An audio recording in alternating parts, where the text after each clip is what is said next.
Bienvenidos a Psicoalmería Televisión, un espacio dedicado a tu bienestar emocional y al crecimiento personal. Aquí encontrarás consejos prácticos, entrevistas con especialistas y recursos para mejorar tu salud y tu calidad de vida. Porque en Psicoalmería sabemos que cuidar tu mente es cuidar tu vida.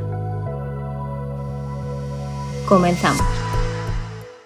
Bienvenidos, bienvenidas una semana más a este programa, Psicoalmería, tu consulta de salud. Hoy estamos con la psicóloga Andrea. Gracias por venir. ¿Qué tal? ¿De qué vamos a hablar, Andrea? Pues hoy vamos a hablar de la importancia que tienen los padres en la regulación emocional de los niños, ¿no? Porque al final pensamos que los niños aprenden solos, ¿no? Que ellos aprenden a gestionar todas esas emociones de manera independiente, ¿no? Que va con su naturaleza, pero la realidad es que los padres son un pilar fundamental en este aprendizaje. Efectivamente, Andrea. Es decir, vamos a dar pautas a los padres que lo estén viendo con niños de diferentes edades para que sepan cómo guiar a los niños a aprender a autorregularse. Exacto. En principio sería una corregulación porque estaría tanto el padre y madre con el niño o niña. Exacto. A modo de enseñarle. ¿Qué es lo más habitual en niños? O sea, para normalizar, ¿no?, estos comportamientos desregulados de los niños, ¿qué es lo habitual?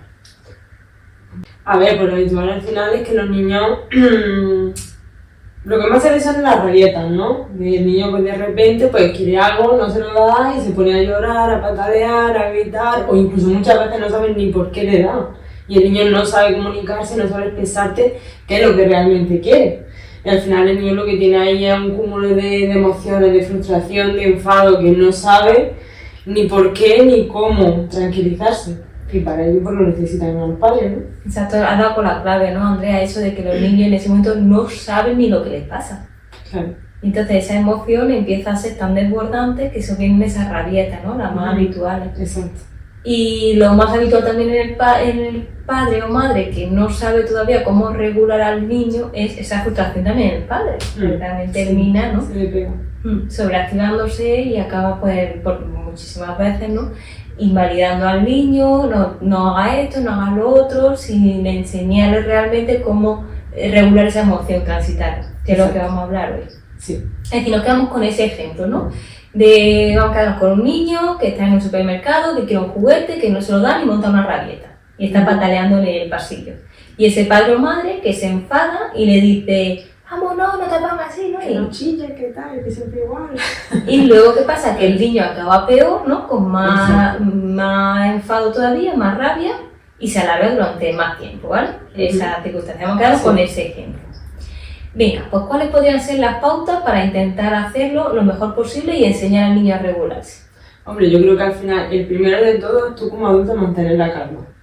Eso es lo primordial, porque al final si tú te pones nervioso, empiezas a levantar la voz, a intentar, no llores, párate, al final lo que haces es, pues, tú ponerte más nervioso todavía y, como hemos dicho antes, poner más nervioso al niño. Yo creo que esa sería la primera, respirar un poco, intentar tranquilizarte tú y entender que de la situación eres tú el adulto que tiene que enseñar. Pero hay veces que es normal que los padres no Hombre, te claro que sí, que también somos personas, evidentemente. también lo pasamos mal. Sí, claro. Pero bueno, dentro de lo posible, intenta mantener la calma y hablarle con la voz calmada al niño, ¿no? Para transmitirle eso. Fíjate lo que dice, que ese comportamiento que se refleja no verbal, de tono de voz, de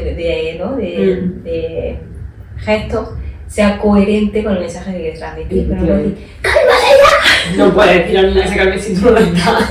Claro. Eso Sí. Además que los niños aprenden mucho observando, entonces, pues si tú estás alterado, el niño va a decir: ¿cómo no voy a estar alterado yo también? Si él está. Exacto, no es lo que se transmite. Sí. Entonces, de alguna manera sería ese modelaje, ¿no?, ese padre o madre que tiene que dar, ¿no?, ese ejemplo de la mejor manera, aunque a veces difíciles, pero estamos hablando de la mayoría de las situaciones. Exacto, que es lo que ayuda a que el niño aprenda, ¿vale? Porque es verdad que podemos tener momentos puntuales más difíciles de gestionar, pero pautas generales. Sí.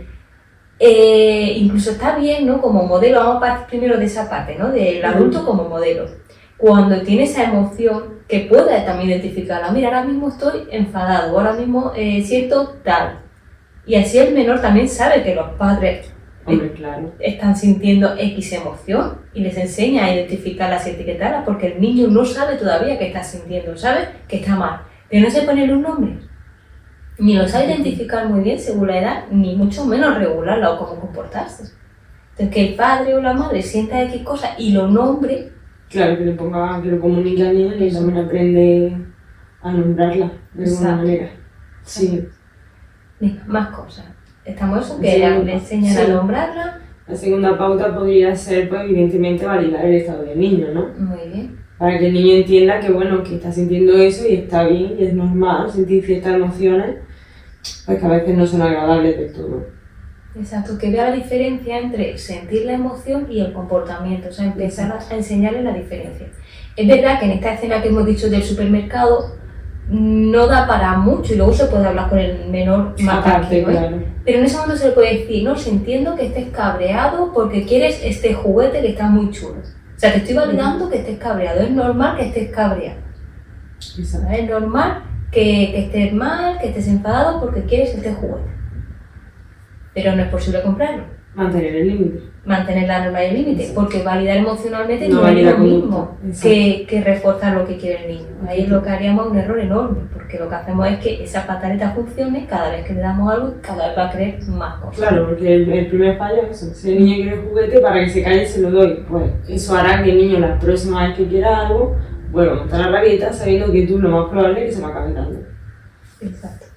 Entonces, lo que dice, validamos la emoción, ¿no? Le Validamos decimos la al niño que es normal cómo se está sintiendo y incluso le ponemos el nombre si no sabe identificarlo. Claro, esté frustrado, enfadado, triste. Luego lo que dice de mantener estos límites, muy bien. ¿Y después qué?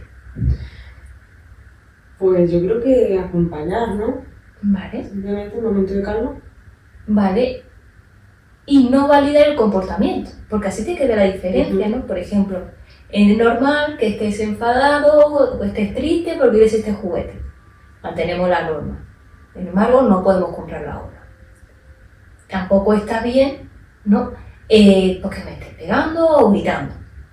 Claro, sí. O sea, lo que no vamos a validar es el comportamiento que está ocurriendo. Sí, la emoción, pero no el comportamiento. No la manera de expresarlo. Exacto, muy bien. Es una manera de que también de adulto sepa que esas emociones van a seguir estando, porque eso de controlarla, yo lo cogería entre pinzas, es más transitarla y aprender a regularla, pero la emoción va a aparecer en muchos momentos de tu vida, lo que va a marcar la diferencia es lo que haces con ella, que es lo que hay que enseñar al menor, ¿no? Claro. Vale, pues me gusta cómo la he explicado. Resumiendo, primera pauta, que sepa poner el nombre. Validar la emoción. Emoción. Mantener la calma, validar la emoción y nombrar la emoción. ¿No? Nombrar y validar. La tercera, mantener el límite. La cuarta, no validar el comportamiento que está teniendo el menor.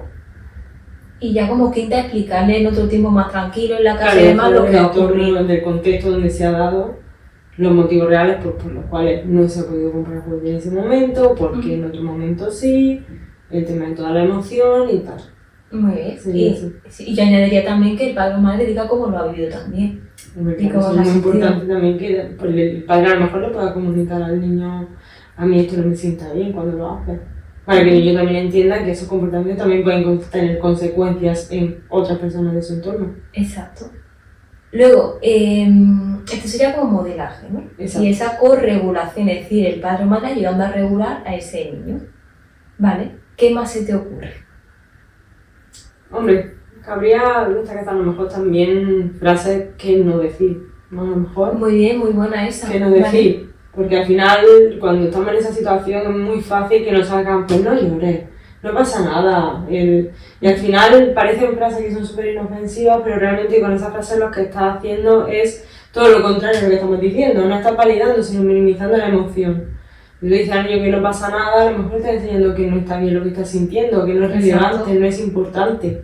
Exacto, sí, una invalidación. Claro, si le dices que no llore, el niño entiende que lo que está haciendo, o sea, lo que está sintiendo no está bien, que no debería de sentir ese tipo de cosas. Vale, Andrea, ahí está muy bien, has visto un melón muy bueno, porque es de alguna manera muchos padres sobreprotegen tanto a los niños que no quieren que estén mal. Claro. Y no les permiten sentir emociones desagradables, que son necesarias para el futuro. Es decir, si estás triste e intento que no estés triste o le quito importancia, no estás ayudando a regular emocionalmente, lo que has dicho. Se te ha roto un juguete, no te preocupes, no estés triste, toma, te compro otro. Por un ejemplo de los juguetes, ¿no?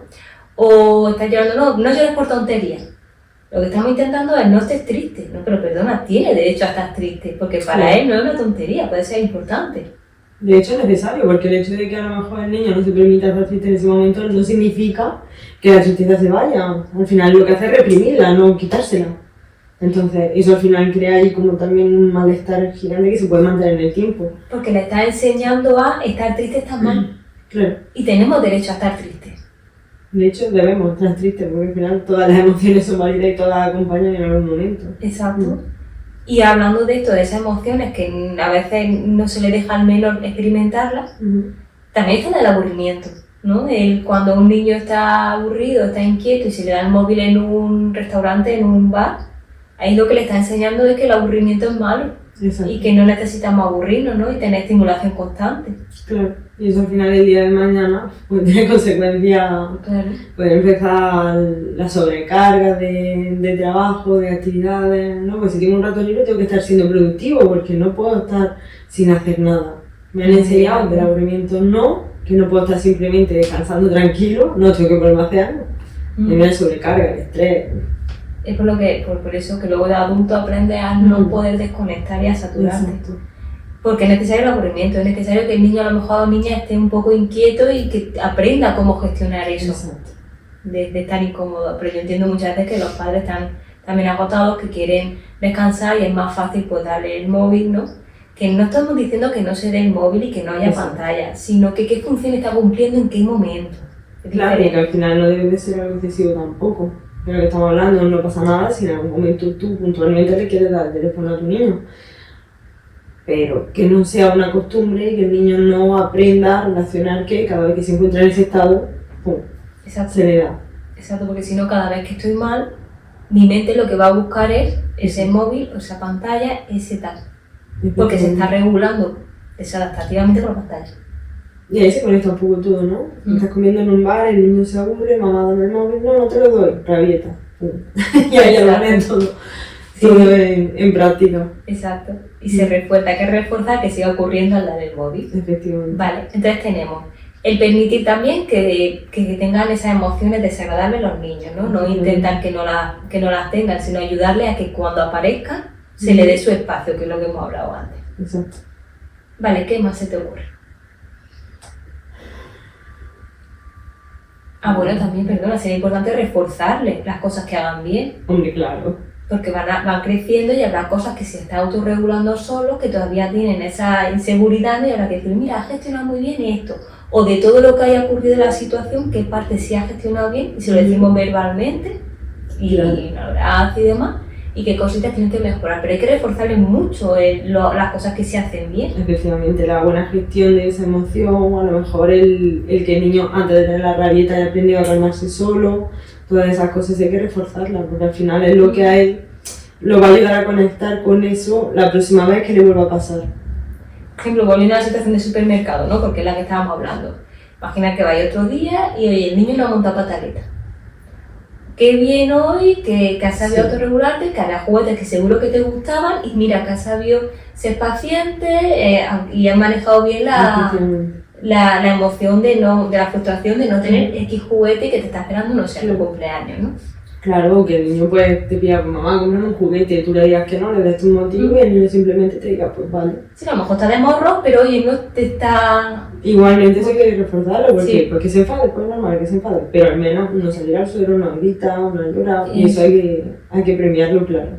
Claro, porque por desgracia la mayoría de padres solamente castigan las cosas que están mal. Sí. No refuerzan positivamente las cosas que sí están bien y queremos que sigan ocurriendo. Y el niño necesita porque está creando su autoestima. Claro, exacto. Y al final el niño tiene que aprender tanto lo que no tiene que hacer como lo que tiene que hacer. Entonces, si tú al niño le dices, no, eso no, y se queda, vale, eso no, pero entonces, ¿qué sí? ¿Qué es lo que sí puedo? Efectivamente. Entonces, pues ahí tienes que jugar un poco con los dos, ¿no? Reconducir todo el rato y reforzar lo que sí es. Me estoy hablando yo cuando mi niño era más pequeño. Es que en algunas cosas a lo mejor puedes pensar que es heavy, pero a mí no funciona, ¿vale?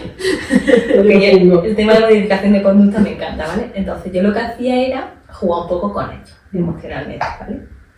Íbamos a algún sitio, al supermercado, etcétera, y entonces yo le dejaba que eligieran un juguete y lo echábamos en el carro. De X dinero, no eran elevados, a lo mejor no sé, una cosita de 5 o 6 euros, depende, ¿no? Y ese juguete permanecía en el carro solo si se lo ganaban. Es decir, durante toda la compra, si se cortaba mal, ese juguete iba afuera. Con lo cual le enseñaba paciencia. Porque hasta que no pasaban por casa, el juguete no era seguro. Sí. Y luego le enseñaba consecuencias, porque si se habían portado mal, o se habían empujado, se habían tal, ese juguete ya no se lo ganaban ese día. Claro. Y la verdad es que me funcionaba. Bueno, pero a mí me parece un buen ejercicio.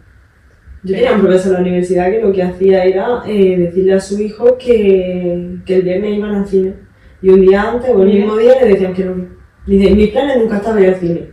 Pero yo tenía que enseñarle de alguna manera lo que la frustración de que, claro, de que tienes algo a lo largo del tiempo seguro y de repente flash. Sí, y así ya la haces más resiliente a los niños. Claro. Luego esa rigidez mental de todo tiene que estar súper. Claro, porque decía, si el día de mañana, si mis niños hacen selectividad y no han alcanzado la nota que ellos pretendían, no se van a venir abajo y el mundo se va a acabar. Pero tiene que estar bien explicado por parte de ese profesor, hombre, porque claro. Si no parece que...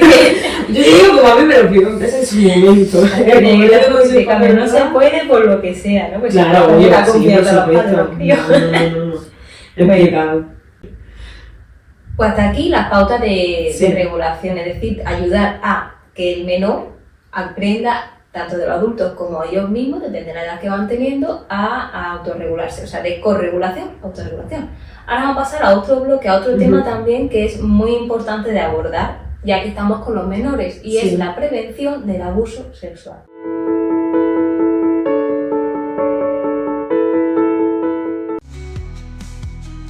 Hey, hola Pablo. ¿Qué tal? ¿Qué tal? Mayor de verte. Qué bien te veo.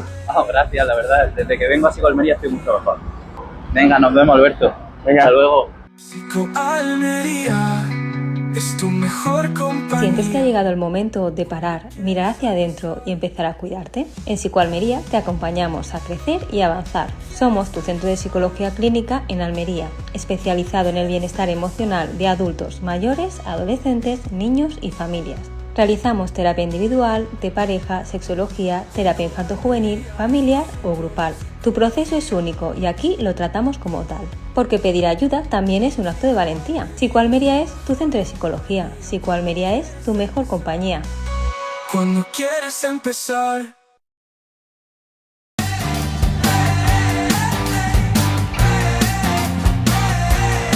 Elige tu ando, alista tu equipo, la batalla está a punto de comenzar. Un entorno realista, misiones desafiantes. ¿Tienes lo que se necesita para sobrevivir? Para niños, adultos, amigos y familias, sin distracciones, solo tú, tu equipo y la adrenalina. Paintball Supervivientes en Hergal, a solo 20 minutos de Almería. Vive la experiencia y demuestra que eres el mejor. Reserva ahora y únete a la batalla. Visítanos en www.paintballsupervivientes.es o para reservar tu día Paintball, llámanos al 615-188-550. Paintball Supervivientes, acción de película.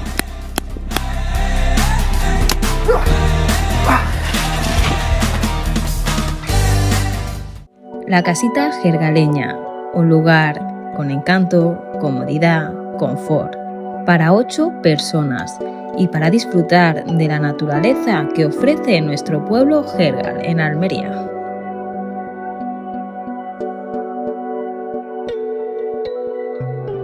Buenas, me habéis pillado leyendo mi nueva novela La herencia oculta, una novela donde se engloba la historia, la ficción, donde la vida de Ethan se entremezcla con el legado pasado de su abuelo. Si queréis disfrutar de una buena novela, no dudéis en adquirirla.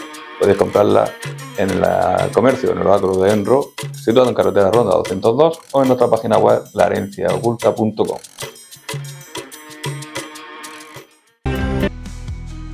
Hey, hola Pablo. Alberto, ¿qué tal? ¿Qué tal? Mayor de verte. Qué bien te veo. Gracias, la verdad. Desde que vengo a Psicoalmería estoy mucho mejor. Venga, nos vemos, Alberto. Venga. Hasta luego. Psicoalmería es tu mejor compañía. ¿Sientes que ha llegado el momento de parar, mirar hacia adentro y empezar a cuidarte? En Psicoalmería te acompañamos a crecer y avanzar. Somos tu centro de psicología clínica en Almería, especializado en el bienestar emocional de adultos, mayores, adolescentes, niños y familias. Realizamos terapia individual, de pareja, sexología, terapia infanto-juvenil, familiar o grupal. Tu proceso es único y aquí lo tratamos como tal. Porque pedir ayuda también es un acto de valentía. Psicoalmería es tu centro de psicología. Psicoalmería es tu mejor compañía. Cuando quieres empezar. Pues hasta aquí las pautas de regulación, es decir, ayudar a que el menor aprenda, tanto de los adultos como ellos mismos, depende de la edad que van teniendo, a autorregularse, o sea, de corregulación, autorregulación. Ahora vamos a pasar a otro bloque, a otro tema también que es muy importante de abordar, ya que estamos con los menores, y es la prevención del abuso sexual. Sí. Sabemos que es un tema delicado, pero no por ello no existe, o sea, hay que hablarlo. Han preparado a Andrea y Laura este bloque con pautas, con prevención y demás. ¿Vamos a verlo? Sí, yo creo que sí, claro. Vamos a verlo. Hola a todos, estamos hoy aquí mi compañera Laura y yo para hablar de un tema que puede resultar incómodo para algunos. Es un tema algo sensible, algo difícil, pero creemos que es de gran relevancia hablar sobre él y darle la visibilidad que merece, ya que se han visto de hoy para atrás que han salido muchísimos casos de abuso sexual infantil y además bastante graves, ¿no? Y creemos que pues es de mucha importancia hablar sobre estos temas, ¿no, Laura? Efectivamente, porque al final es una situación que pensamos que no va a caer en nuestros hijos, pero sí que se dan esas situaciones y que puede caer en nuestro entorno, no solo en nuestros hijos. Por lo tanto, estar informado sobre esta situación es importante para saber cómo actuar, cómo comunicarlo con los niños y también ver esos, digamos, síntomas para tener esa prevención. Claro. Sí, al final lo que tú dices, ¿no? Que nos pensamos que, bueno, que eso a nosotros no nos va a tocar nunca, pero puede tocarnos. Sí, entonces es importante hablar, porque al final el silencio no protege a nuestros hijos, pero la información sí. Efectivamente. Entonces, pues vamos a empezar hablando un poco sobre cómo sé yo si mi hijo o alguien de mi entorno está sufriendo abuso sexual. Claro, porque al final no es solo un síntoma, sino que son varios que se pueden repetir a lo largo de mucho tiempo, o incluso empezar a presentar ciertos síntomas como posibles ataques de ansiedad o simplemente sentirse así como más nervioso, incluso bajar las notas, el rendimiento escolar. Sí. Y así como que los padres, digamos, que piensan que son cosas normales de niños, pero puede haber una problemática detrás de esto. Sí. A ver, en general, pues es un cambio repentino en la conducta del niño, claro. Como dice mi compañera Laura, pues al final son muchos síntomas que pueden darse, muchas señales de alarma que podemos ver. Que a ver, que el hecho de que aparezca una no implica que haya abuso infantil, pero sí puede ser una señal que a nosotros nos diga, oye, igual esto hay que mirarlo, ¿no? Entonces, sobre todo si esas señales son persistentes en el tiempo, conviven muchas juntas, pues habría que mirarlas con más detenimiento, como decías tú, el tema de ansiedad, tristeza, miedo repentino a una situación concreta, a una persona, a un lugar y más cosas. Exactamente, incluso con conductas sexuales que no suelen ser apropiadas o acorde a esa edad. Incluso a lo mejor si vemos que están dibujando pueden haber algún tipo de contenido sexual, lo cual nos puede dar alguna pista de lo que puede estar pasando. Sí, gestos, dibujos, cosas del estilo. Por ejemplo, también se me ocurre el tema de hacerse pie en la cama. Sí, son regresiones a conductas infantiles. Pues si nuestro hijo tiene 10 años y vuelve a chuparse el dedo, por ejemplo, pues puede ser un indicador de que algo está pasando. Claro, porque son cosas que han aprendido, pero digamos que vuelven lo que a ese atraso, por así decirlo. También he comentado antes, el bajo rendimiento escolar. Claro, porque al final pues no es solo una cosa que impida la vida diaria del niño, sino que esto se ve reflejado en las notas también y por tanto en todo, en general. Sí, digamos que todo esto acapara mucho la mente del niño y al final pues afecta, ¿no?, a todo el entorno. Claro. Es importante hablar sobre la prevención, ¿no?, de todo lo que hemos estado hablando. Exactamente, porque al final consiste, digamos, en como ser conscientes de esos síntomas antes de que aparezca esta situación, ¿no? Y que pueda generar como ese conflicto entre quién confiar y que cada vez se vaya agravando más. Entonces esa prevención ayuda a que no se agraven los síntomas. A que no se agraven los síntomas y que podamos evitar este tipo de situaciones, ¿no? Porque al final prevenir es brindar de herramientas y de recursos a ese niño para cuando se enfrenta a una situación de este tipo que pueda evitarla, pueda alejarse o pueda recurrir a un adulto antes de que pase algo peor, ¿no?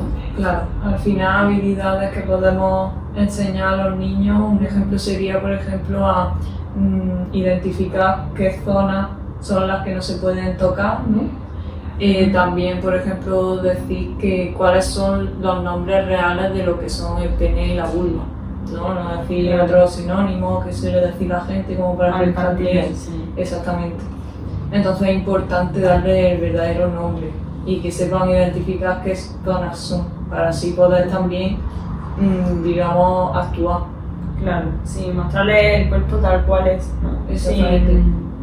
Sin tapar nada. También es importante señalar el tema de diferenciar bien lo que son los secretos buenos y los secretos malos, digamos, ¿no? Porque al final sabemos que los adultos que abusan de niños suelen recurrir mucho a esto es un secreto entre tú y yo, no debe saberlo nadie. Entonces entra como en ese juego de manipulación y es importante enseñar a los niños que hay secretos y secretos. Están los secretos buenos, que pueden ser, por ejemplo, si le va a dar una fiesta de cumpleaños sorpresa a alguien, y que ahí, pues, secretos malos. Si te han tocado a alguien o si te han hecho tocar a alguien, ¿no? Claro, porque al final, como comentamos, al ponerle nombre también, digamos, diferenciar lo que son sorpresas buenas o malas. Estos son ejemplos de cómo podría, digamos, enfrentarse el niño a esa situación diciendo no directamente. Exacto. Enseñarles que, bueno, que ante esos secretos malos, pues lo primero es recurrir a un adulto. Claro. Evidentemente, darle herramientas a ese niño para que detecte él también, y en cuanto detecte, recurrir a un adulto que pueda solucionar ese tema, ¿no? También es importante, ¿no? En casa, antes de, aparte de bueno, estas pautas, también se les puede enseñar a los niños a través de juegos. Porque al final es mucho más fácil para ellos también aprender a través de esto temas que, pues bueno, pues para ellos pueden ser un poco más difíciles de entender y para el adulto más incómodo. Entonces, pues a través de esas dinámicas, pues puede darse mucho más fácil y ellos pueden retenerlo también muchísimo mejor. Uno de los juegos que a mí me gusta mucho es el juego del semáforo, que al final pues tú le enseñas al niño pues, los tres colores, ¿no? Verde, amarillo y rojo, y le enseñas más o menos pues, qué situaciones se pueden situar en cada color. Pues si las verdes son las seguras, las amarillas son dudosas y las rojas inseguras. Por ejemplo, en el color verde podría estar, pues no sé, si un adulto te da la mano para cruzar la calle, por ejemplo, ¿no? En el amarillo, ¿qué podríamos poner? Quizás que, digamos, el adulto dé un beso al niño cuando él realmente no quiere o no se siente cómodo porque no tiene esa confianza, o incluso que lo acabe de conocer. Claro, sí, al final puede no tener ningún tipo de relevancia, ¿no? Pues al final está lo típico, ¿no? De dale un beso, saluda. Es como una forma de obligar al niño, a la niña que salude, entonces eso sí se puede poner un poco en duda y puede ser algo inseguro, ¿no? ¿En qué contexto te ha dado ese beso? ¿O le has dado tú ese beso? ¿En qué parte le has dado tú ese beso? Y ya pues evidentemente en las zonas rojas pues estarían ya pues tocamiento fuera de lugar, en zonas donde no se tienen que tocar, o si el niño ha tocado a alguien o le han dicho que tiene que hacerlo, ya sea un adulto o otro niño, ¿no? Porque hay situaciones en las que también se da que el adulto obliga a los niños a interactuar entre ellos. Claro, por lo que comentamos de la manipulación, ¿no? Que al final hacen, digamos, lo que el adulto le pide. Exacto. Y al final no deja de ser también abuso. La manipulación a través del miedo, evidentemente, claro. Si un adulto obliga a los niños a interactuar entre ellos, sigue siendo abuso. Claro. Sí, aunque el adulto ahí no interactúe físicamente. Y bueno, este juego también me gusta a mí mucho hacerlo, bueno, me gusta a mí hacerlo, o que se puede hacer con las partes del cuerpo, no tanto con situaciones, sino con partes del cuerpo, pues partes que se consideran zonas seguras, zonas no tanto y zonas que no se pueden tocar. Entonces pues tú al niño o a la niña pues le vas diciendo, pues bueno, si te toca la cabeza, ¿eso qué es? Zona verde, amarilla o roja. Y que sea el niño el que te vaya indicando qué zonas son las de cada color, ¿no? Como él se siente con respecto a cada zona. Claro. Y al final no deja de ser un juego, por lo cual Exacto. quita esa incomodidad, ¿no? Del tema de hablar de este asunto que puede suponer a los adultos, incluso para el niño. Al final desde pequeños también están expuestos a que son situaciones que no deberían hablarse cuando realmente es importante y que esto Claro, pasa. sí, claro. Obviamente que darle el peso que tiene. Y a esto le enseña al niño a primero a decir que no, a poder decirle a cualquier persona, ya sea adulto, ya sea un niño, ya sea lo que sea, que eso no. También de alejarse de la agresión. Claro. Al final cuando decimos no, le estamos poniendo unos límites claros de decir hasta aquí. Claro, eso permite que el niño, pues, si un adulto sobrepasa ese límite, porque bueno, pues sabemos que al final si el niño puede decir que no, pero el adulto pues sigue siendo una figura de autoridad y evidentemente también tiene mucha más fuerza física que el niño y puede obligarlo a. Claro. Pero el niño ya sabe que eso no está bien, que eso no debería de ser así y siente más confianza para contárselo al adulto, porque sabe que eso, aunque esta persona le ha dicho que sí, que no pasa nada, él sabe que no, porque ya se le ha enseñado que eso no está bien.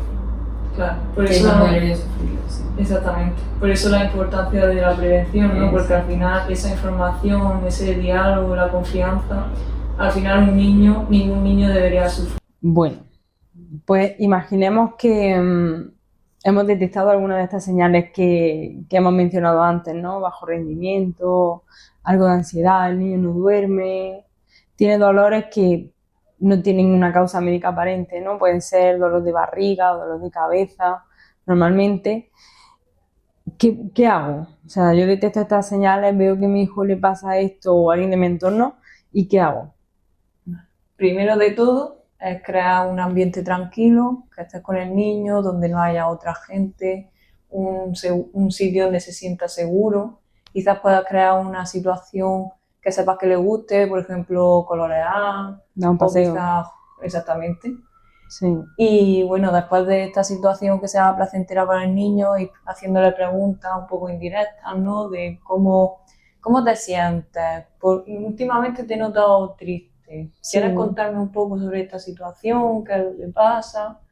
Darle esa seguridad de que puede confiar en ti. Sí, como preguntas abiertas, no ir directamente. Pues, te he notado un poco triste esta semana, es que ha pasado algo así de estilo. Sobre todo evitar preguntas directas, ¿no? Pues alguien te ha tocado o hay alguna persona que te haya hecho algo o fue esta persona en concreto, porque al final hay que tener en cuenta que estos niños tienen miedo de la persona que puede estar abusando de ellos. Entonces eso va a hacer que los niños se agobien, ese miedo salga y al final puede ser que incluso dejen de hablar y no cuenten nada. Y eso puede ser más bien perjudicial para el proceso. Claro, por eso es importante también que el adulto mantenga esa calma. Sí. Porque al final si también llega alterado, también digamos que puede transmitir esa sensación al niño y crearle inseguridad. O sea, el adulto tiene que tener una figura de esa... De confianza. Exactamente. Sí, transmitir esa seguridad y esa calma al niño. Es verdad que es muy difícil porque al final, pues, si te pones en el papel de esa madre o de ese padre o de ese familiar, evidentemente no es una situación en la que tú puedas estar tranquilo y en calma, pero hay que intentarlo al menos durante la conversación con el niño. Exactamente. Para que él se sienta a gusto, se pueda expresar y Claro. por eso es importante crear ese espacio anterior, ¿no? Donde Sí. él se sienta cómodo. Sí, sobre todo pues si el niño comienza a hablar y a contar cosas, pues transmitirle que agradeces que te está contando eso, que agradeces la confianza que te está dando y brindarle ese respaldo y ese apoyo, ¿no? Pues gracias por estar confiando en mí de esta manera, estate tranquilo, que estoy aquí, ¿no? Contigo, entiendo cómo te sientes Claro. y que tengas miedo. Al final es eso, reforzar ese entorno seguro Claro. y que él se pueda comunicar contigo. Claro, bueno, y si hemos detectado o finalmente el niño habla de que efectivamente ha sufrido abuso por parte de algún adulto, ¿qué hacemos? Pues principalmente mantener también la calma en este tipo de situaciones, porque es lo que comentamos, si en nuestro estado puede afectar también al estado emocional del niño. Y a la situación, ¿no? Porque si estamos nerviosos podemos errar bastante. Sí. Entonces, principalmente separar al niño de esa persona que le transmite ese miedo, ¿no?, que hemos visto y que por ello hemos intentado establecer una comunicación con el niño. Sí. Y separarlo de esta persona con la que sospechamos que pueda tener esos abusos. Sí, con la más rapidez posible, claro. Aunque no tengamos la certeza, lo primero es que ese niño no vuelva a tener contacto ni con ningún entorno o espacio que pueda relacionarse con eso y con esta persona, ¿no? Claro. Y en la parte que nos corresponde, pues evidentemente no ir al agresor directamente ni inculparlo de forma directa, sino dejar que pues las autoridades o el encargado de esa situación pues cumpla con eso, ¿no? Claro, porque al final no sabemos, no estamos seguros con certeza de si es esa persona, y en caso de que lo sea tampoco sabemos si está sometiendo al niño bajo una manipulación. Claro. Entonces, si nosotros vamos a comunicarle al agresor lo que está pasando, quizá ejerza ese poder que tiene sobre el niño. Exacto. Y restándole seguridad a la figura del adulto. O sea, obviamente cuando hablamos con el niño, lo primero es creerlo, ¿no?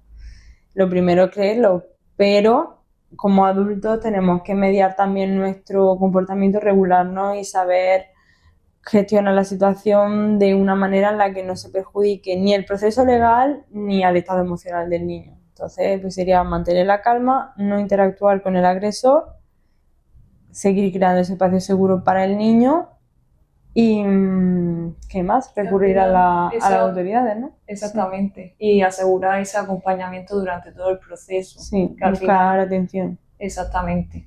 Que no se sienta solo en ningún momento, en que no pueda con esa situación él solo y vuelva, digamos, a ocultar esa situación. Claro, sí. Habría que buscar atención psicológica especializada prácticamente de inmediato conforme empieza el proceso, porque al final ya no es solo el abuso anterior, sino el proceso legal que comience de ahí para adelante. Interrogatorios, preguntas constantes, atosigamiento. Claro, al final los procesos judiciales pueden ser bastante, digamos, tediosos. Exactamente. Y por tanto puede afectar el bienestar del niño. Claro. Más de, digamos, lo que genera esa situación. Sí, por eso es muy importante pues crear una base segura para el proceso del niño posterior. Y es importante también señalar que ante sospecha, haya o no evidencia de abuso sexual, hay que denunciarlo. O sea, no necesariamente tenemos que tener pruebas de ese abuso para poder ir a las autoridades, a trabajadores sociales, a quien sea, para denunciarlo. Tú puedes ir directamente con sospecha de abuso y ellos automáticamente ponen en marcha todo el proceso de investigación pertinente. Claro, y le quitamos ese peso también a los adultos de tener que hacer de detective, porque Exacto. al final puede desgastar también al adulto, no solo al niño. Hombre, desgastar y que al final es algo muy secado, ¿no? Porque no estás preparado para esa situación y no eres completamente objetivo. Exactamente. Pero al final, digamos, es un niño, ¿no? Claro. Entonces, Ahí están implicadas muchísimas emociones, muchísimas. Entonces es mejor dejar que los profesionales hagan su trabajo. Bueno, pues hoy hemos aprendido a que detectar un posible abuso implica pues detectar todas esas señales de alarma que hemos dicho, escuchar con atención tanto a los niños cuando nos están comunicando algo como pues todos esos comportamientos que tienen, ¿no? Y sobre todo a nosotros como adultos a actuar con esa responsabilidad y esa tranquilidad que nos debe caracterizar en estas situaciones, ¿no? Claro, al final los adultos tienen esa responsabilidad en el que tienen que actuar con calma, como comentábamos, ese espacio seguro, ya hemos indicado esas pautas de cómo hacerlo y al final pues una cosa importante que no solo actuemos con los niños sino con los padres, para que sepan intervenir ante esa situación cuando detectan que este niño pueda estar sufriendo abuso. Sí. Bueno, pues nosotros esperamos que al menos hayáis aprendido algo más sobre el abuso sexual infantil y ya no tanto el concepto, las características en sí, sino pues bueno, que os hayamos brindado herramientas útiles para vosotros poder enseñarle a esos niños y para poder frenar pues todo esto que lamentablemente pues se da mucho en nuestra sociedad, ¿no? Independientemente del contexto. Pues está muy bien, Andrés, lo que habéis comentado. Muchísimas gracias. Recordad todo esto, tener este vídeo bien guardado para más adelante. Por añadir, también está bien enseñar a los niños la señal de que necesitan ayuda, que aunque se utilizaba principalmente para la violencia de género, los niños pueden implementarla también perfectamente. Claro. Imaginaros que están en una situación de peligro y demás y no pueden hablar, ¿no? Pues hacer el gesto, que es muy sencillo. ¿Vale? Con esto pues enseñárselo a los niños les puede ayudar. Ojalá nunca la necesiten, pero nunca se sabe. Mejor prevenir al final, sí. Luego hay otra clave también muy interesante, que es la de una clave, una contraseña secreta. La contraseña secreta. Exacto, ¿en qué consiste, Andrés? Pues esa sería, bueno, al final es como un pacto entre los padres y los niños, ¿no? Entonces sería pues pedirle al niño, que de manera creativa sería lo suyo, que pensara una palabra o algún mensaje a modo de contraseña. Entonces en el momento en el que el niño se encuentra con un adulto y el adulto le puede pedir, por ejemplo, pues vente que me ha dicho tu padre, que tal, o que yo soy amigo de tu padre, me ha dicho que te recoja, tal, entonces en ese momento el niño le dice, vale, pues entonces dime la contraseña. Si el adulto evidentemente no le dice la contraseña, que no sería lo habitual porque esa contraseña solo la conocerían los padres, pues entonces el niño ya sabe que no es verdad y que no debe de irse con esa persona. Exacto, y esto podría aplicarse tanto a conocidos como a desconocidos, porque la mayoría del abuso, por desgracia, es con personas conocidas. Sí, son personas del entorno. Para finalizar, recomiendo un libro también que es para que los padres lo lean con los niños a partir de los 6 a 12 años. Es un libro sin coste que se puede encontrar perfectamente en Google y está validado por psicólogos, que se llama Ojos Verdes. Está en ese lenguaje infantil de que los niños ya pueden entender dónde hay peligro. Vale. Porque el cuento pues, narra cómo un profesor de baloncesto acaba engañando a un niño. No hay contenido explícito porque está pensado para su lenguaje, para su edad, pero sí tiene lo que necesitamos, esa comprensión de los niños de que vean dónde está el riesgo y el peligro y hablar con los padres. Sí, al final de manera implícita e indirecta creo que se entiende perfectamente. Este es un libro que recomiendo muchísimo que los padres lean con sus niños. Sí. Y hasta aquí el programa de hoy. Nos vemos la semana que viene, que también tenemos contenido preparado, sobre todo de tema laboral y profesional, sí. ¿Vale? Que necesitamos, hay que hay aspectos psicológicos siempre que valorar. Nos vemos la semanita que viene. Gracias por acompañarnos una semana más. Un abrazo. Psicoalmería Televisión, un espacio dedicado a tu bienestar emocional y al crecimiento personal. Aquí encontrarás consejos prácticos, entrevistas con especialistas y recursos para mejorar tu salud y tu calidad de vida. Porque en Psicoalmería sabemos que cuidar tu mente es cuidar tu vida.